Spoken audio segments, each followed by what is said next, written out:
Man, I got volume today. Look at that. Bam. Oof. Got a good bounce. Good volume. People pay for this volume, you know? 3, 2, 1, bro.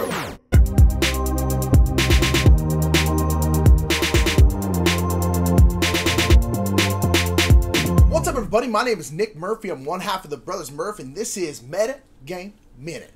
Meta Game Minute is a twice-weekly segment where Mike and I talk about anything and everything that has to do with gaming. This week, I want to talk about a specific type of game, and that game is fillers. What filler games are games that are really quick, really easy, games that you can generally teach in like 10 minutes, 5 minutes, or less, and they only take about, I would say, roughly 20 minutes or less to play.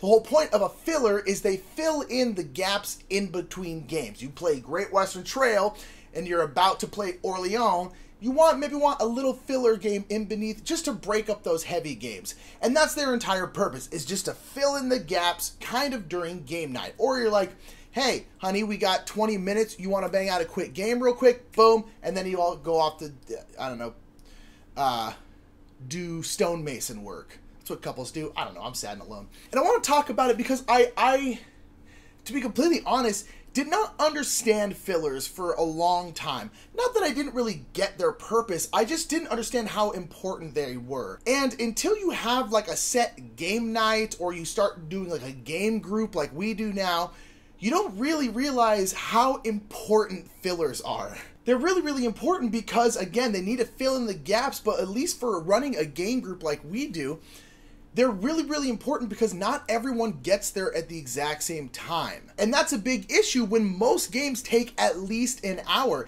If everyone in the entire group is in a game and they're going to be in that game for at least an hour and then 2 people show up, what do? And Mike and I ran into a lot of problems when we first started our game group because we frankly did not have very many fillers. We had 1, maybe 2, but that was it. And now it's to the point where I'm really like, oh my gosh, we need to get more fillers. We need to get more fillers. So we have collected a couple fillers, and we're going to go through a couple of our favorite fillers. And mostly what I want to do is I want you down in the comments to put your favorite fillers, because I'm really realizing that they honestly, in my opinion, are just as important as the big games here behind me. 2 fillers that we use fairly often are Fox in the Forest and Hanamakoji. Now these are kind of specific because these are both 2-player only games. So what will happen is during our game group, either Mike or I is the host for the night, the host. So that means one person's gonna stay out of games for at least an hour just to make sure stragglers who come in get into a game. So we have these 2 fillers, and what these are for is for the host, frankly, to play with one random new person who comes in. And we can do that until either more people come and we can get them all into a game, or a couple other games start ending and then we can start switching up the groups. So these are great little 2-player only fillers. But a lot of times you have more than 2 people, and so those games aren't really an option. So one of our first fillers that we go to is Guillotine. Guillotine is a great little set collection kind of game, and it's really weird, morbid theme where you're collecting the heads of French nobles. It's a fun, light little game. Again, teach 5, maybe a little bit more minutes. It's, depending on the amount of players, 20 minutes to a half hour to play. But it's it's easy, it's fun, it's just a good little game. Fun, weird, morbid theme. I love it. Good one. Fillers are known for being very light, a lot of times very fun, very funny, and one good example of that is Welcome to the Dungeon. Welcome to the Dungeon is a great little filler where you are essentially trying to go as deep as you can into a dungeon.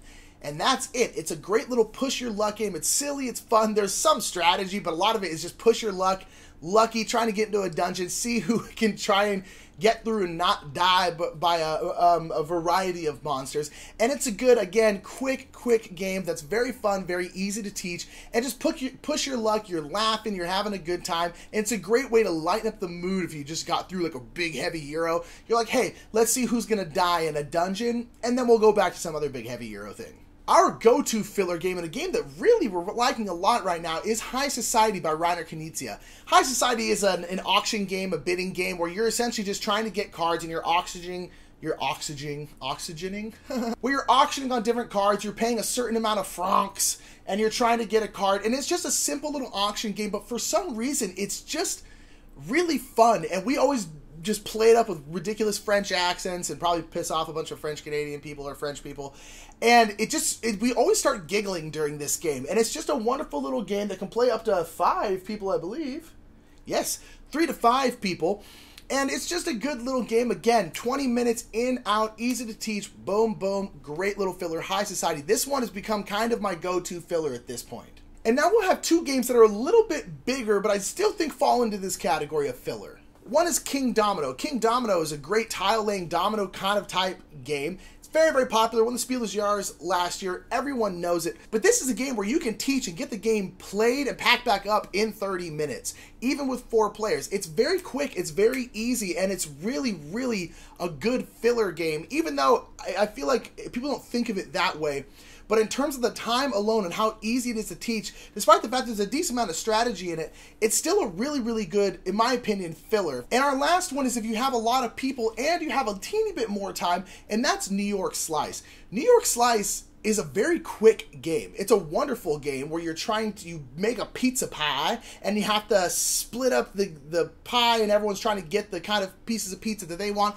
It's a I split you choose game, which is a really, really great mechanic in games. And it's a really wonderful game, but even if you're playing with 6 people, you can teach it and play it in usually like 20-25 minutes. It's surprisingly fast, and it's one of those games where you play and then you go, you want to roll back, and you roll back. And there's definitely strategy. It's pretty thinky, but it's honestly, I still throw it in the filler category because it's so easy to teach and it's pretty darn quick. So those are the main filler games that we have. Please let me know down in the comments what your favorite fillers are. I know there's tons and tons out there, like big famous ones like For Sale that we've never tried, we've never played, we've never had the chance to. So let us know down in the comments what we should pick up next. So that's going to be it from me. So always remember to like and share this video, subscribe to our channel if you haven't already, and remember, whether you are playing fillers or you're playing some big old monstrosity like, I don't know, Campaign for Northern Africa, remember, the more meta, the more better. These end bumpers are always exactly the same.